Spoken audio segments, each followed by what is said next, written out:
Welcome back to another super exciting, it's always super exciting, episode of the Elvis Workshop. Thanks for popping in. I appreciate you giving me a little bit of your time and checking out the videos. If you like them, tell your friends, like, share, subscribe, all that good stuff. I don't like doing all that. If you like the video, you'll do it. So what I want to talk about today is Elvis at STAX. So for those that don't know, STAX was a legendary recording studio in Memphis, Tennessee.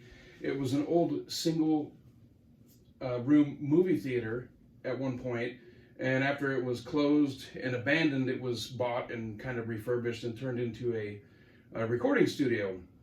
And a lot of songs that you know that you don't realize were recorded there, like the instrumental of Green Onions and Sitting on the Dock of the Bay, Otis Redding. A lot of great stuff was recorded at STAX. It eventually closed. There was a little record store next to it. It was part of the whole STAX thing. It eventually closed, and the building became it came in under such disrepair that they had to demolish it, unfortunately. Now, it's on that same spot where STAX originally stood. It's been kind of rebuilt. The exterior looks just the same, but the inside is a museum now. It does have a recording studio inside it. They do record there, and there's a lot that's going on there now, and it's great that it's back, but the original STAX is actually long gone. But Elvis was having a hard time getting motivated to go into the studio, but he had contractual obligations, and so he had to. And so he was at home in Memphis, and giving you the short story here. Again, I'm not an Elvis historian, I'm just a big fan, I collect, but I do know a little bit about what went on at the time. So Elvis wasn't keen on going into the studio, and they were having a hard time getting him to go, but STAX was local. He just had to drive about a 10-minute drive from Graceland over to STAX. And so he went.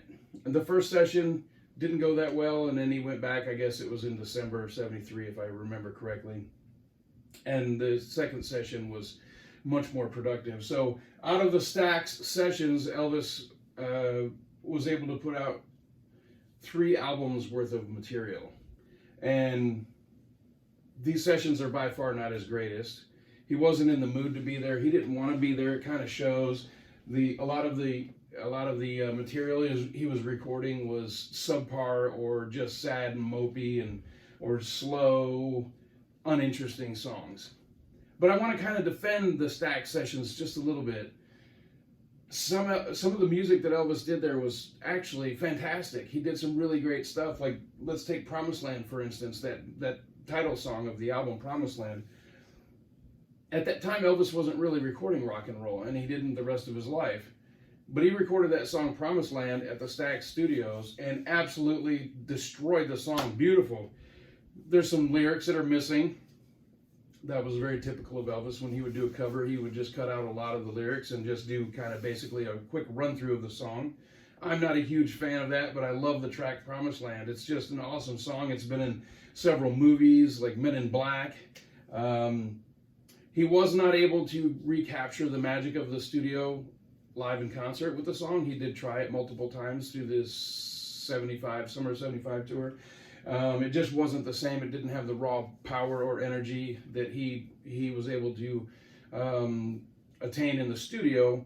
But that studio track of Promised Land is worth the entire sessions just that by itself, in my opinion. So all the time he was at STAX, if the only great song he recorded was Promised Land, I'd still be happy with it, because it's just an absolutely great song. It's just rocking. The band tears it up. James Burton on guitar. It's fantastic. So. But before I get to that, I want to get to something else. I like to do this. If I get a new product, I don't want to do a whole video on it.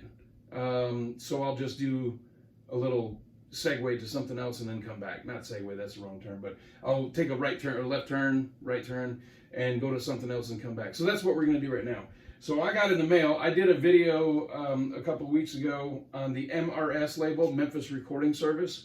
And I told you in the video that in the next month there was going to be another release, and it's in my hand right here. It's a 3 CD set. So if you'll notice, because the first one that came out in this series, people complained about the size. They thought it was going to be a lot bigger when they got it. So here's a standard jewel case, standard CD, and if you'll notice, it's the same size. Okay, so it's your standard jewel case size. This is Elvis at the International Hotel in August 1969.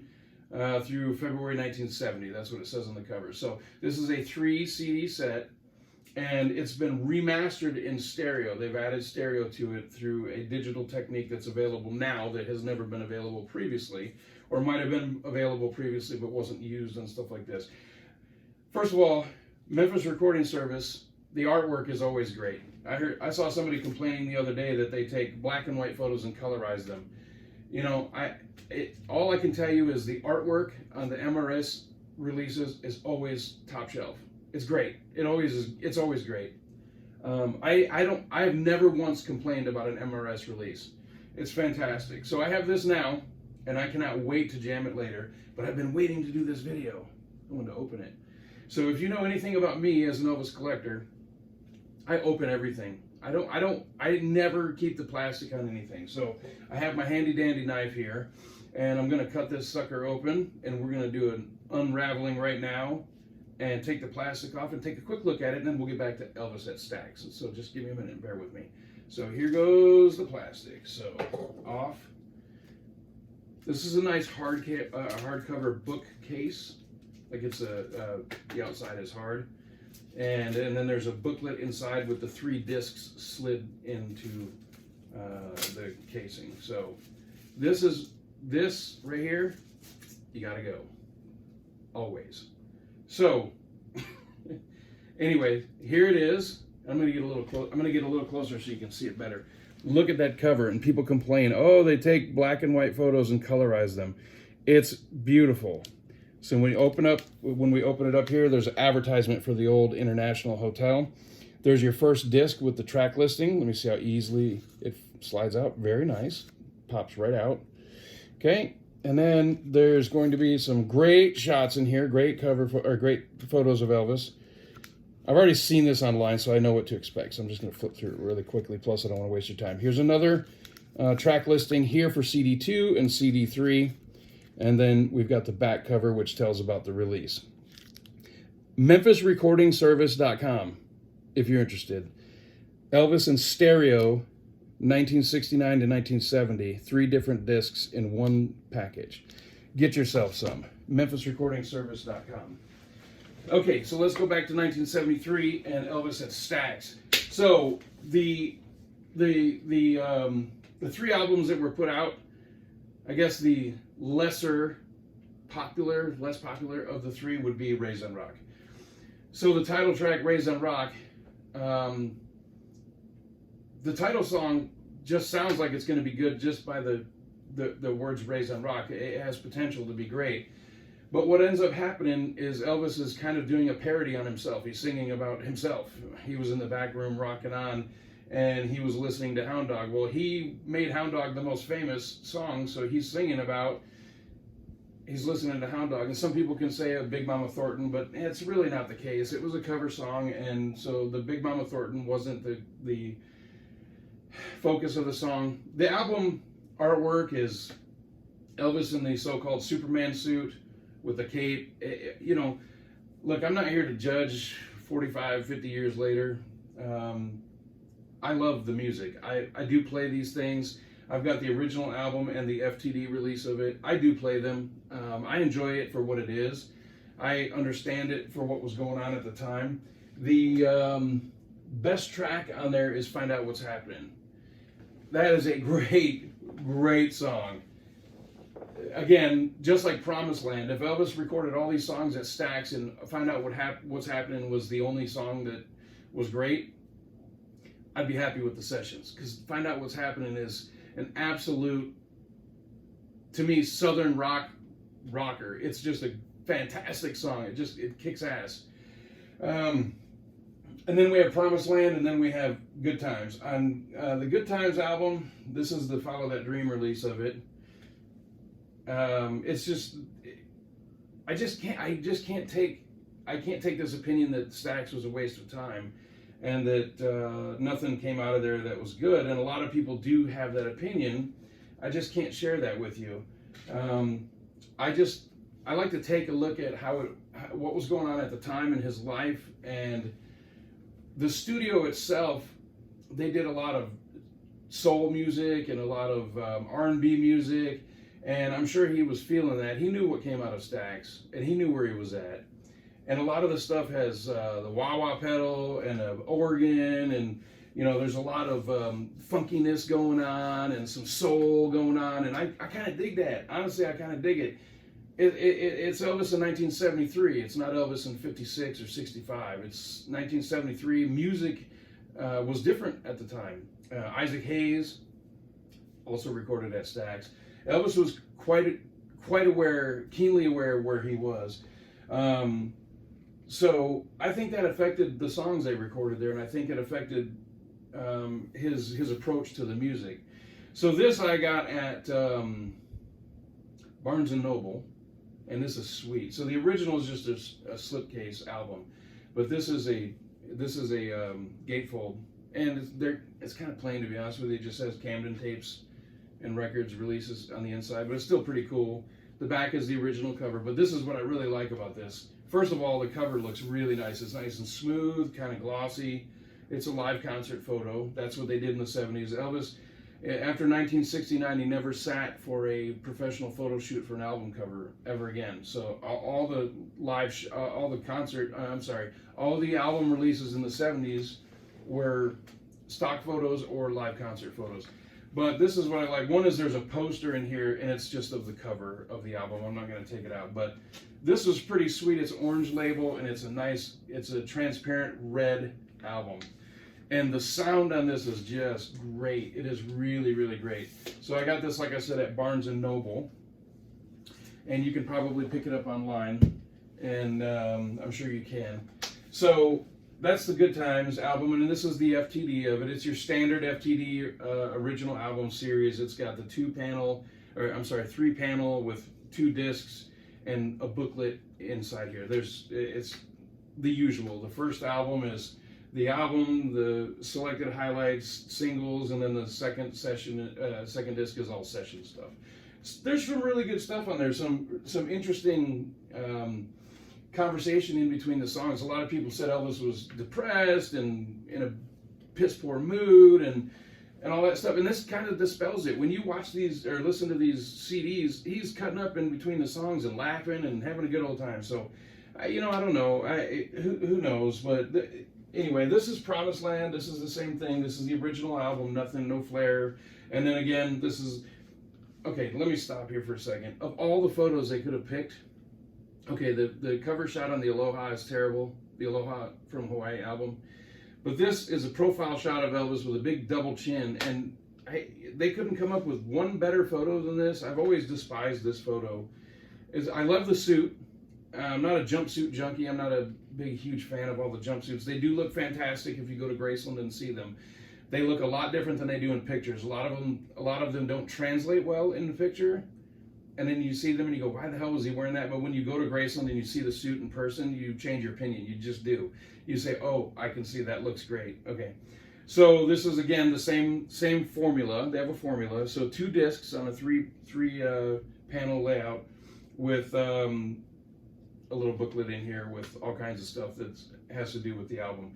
And again, okay, so a typical album release has 13 songs. Not every album. Some have 10.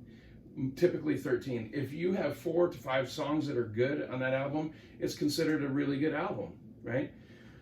So there's probably 5 or 6 songs on here that are excellent in quality, including the aforementioned Promised Land, which is an absolute rocker. Elvis just tore that song up. I love it. So this is a very, very good disc. This just shows me to you how good the Stax sessions were.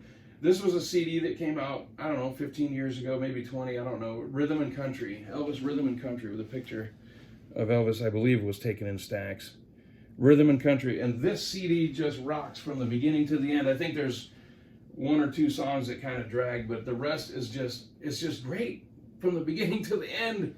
And people trash these sessions and say that they were terrible and that he was having a bad time and his mood reflected and all that stuff, and I just don't buy it. The Rhythm and Country session or CD shows that these sessions were actually high energy and really good.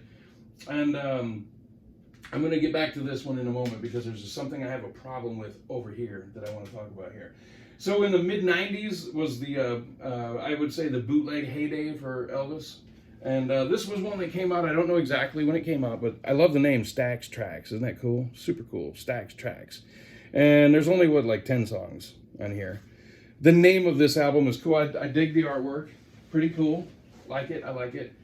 I just recently picked this up again. I had it on a CDR that I burned, but I picked up a real one. This is a Bilko release. It's a straight up bootleg. And man, when this came out, it says alternate undubbed versions. When this came out, I thought the sound was awesome on it. I thought it was great, and I listened to it the other day, and it's crap. It's because we have such great stuff now. There's somebody, whoever produced this, added all kinds of sound effects to it, reverb that wasn't there, and they just messed with it too much. It says undubbed, but they overdid it and messed with it, and so. But when the STAX Tracks CD came out, I loved it, and I thought it was fantastic, and I really enjoyed it. But now listening back to it, it's not so good because of this stuff right here. So that's where we're gonna go next. So I'm gonna hold off on this one till the end. That's my grand finale today. So this is a triple hitter. The label got us on all fronts here. They got us on a record release, a deluxe CD box set, and then a single CD release. They know what they're doing. They're not stupid. Well, anyway, they know what to get us to buy. So this one, I kind of wrinkled the edge at some point, or maybe it came like that. This is a 2-album set, and it's called Elvis STAX. And I believe the photo's from December of 1970, so that really doesn't jive with the album, but it is what it is. So this is, as you can see by the hype sticker, 40th anniversary of the STAX sessions.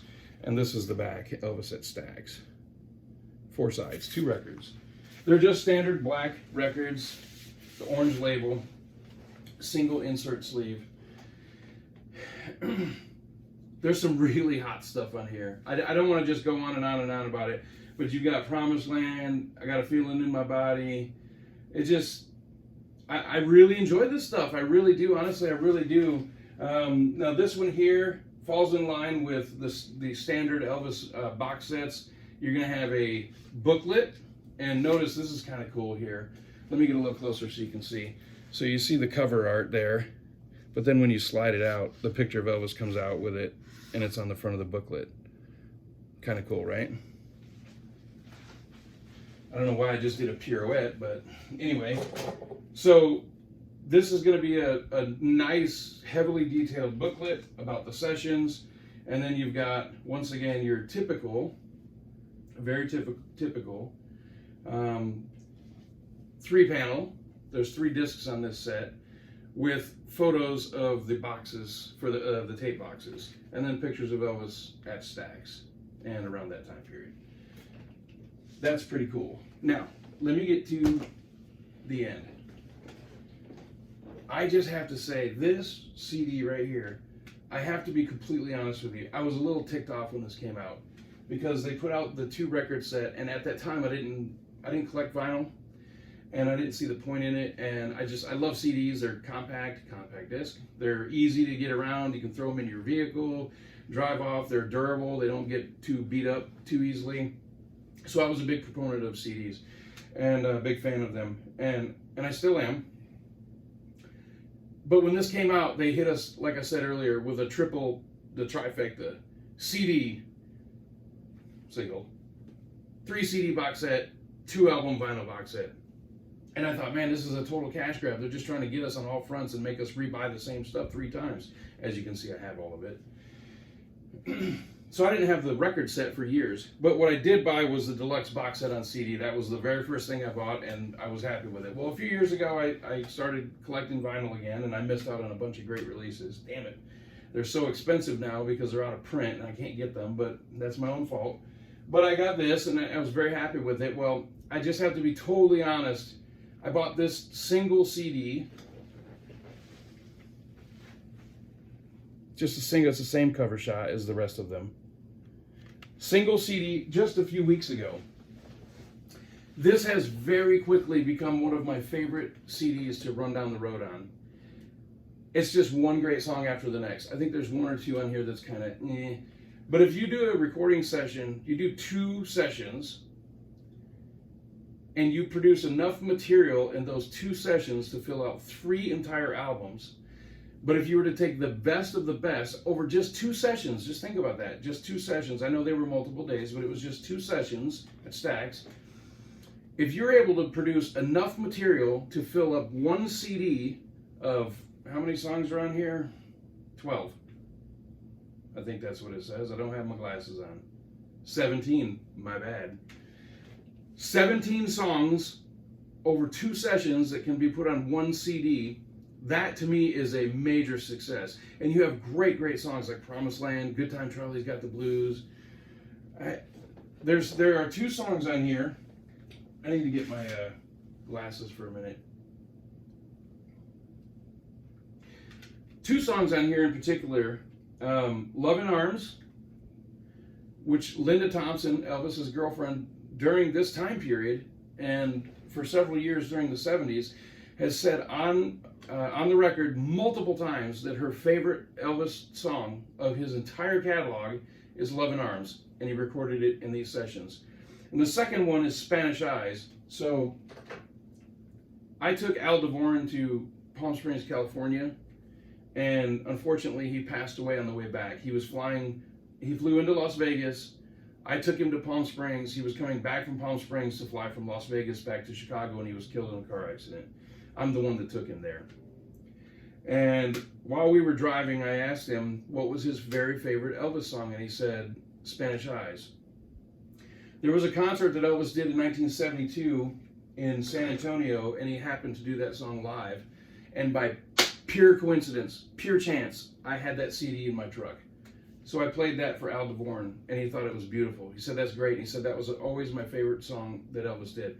So Al DeVoren, Spanish Eyes, Love in Arms, Linda Thompson, both recorded at these sessions. I really think that Stax is underrated. A lot of people give it a lot of crap and say that it was a failed sessions, and that these albums are underwhelming. And they're not his best sessions by far, but I really don't think they're as bad as people think that they are or try to remember them. So the one complaint I have with this CD, I love, love, love this disc, and I'm ashamed of myself for not buying it years ago. I cannot believe it. This thing is just rocking in my truck all the time, is that the version of Talk About the Good Times that's on here, which is an outtake, should be on this CD.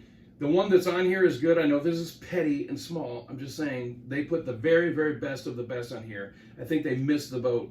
Talk About the Good Times on the Rhythm and Country CD smokes the one that they put on here. The one that's on here is good. This one is way better.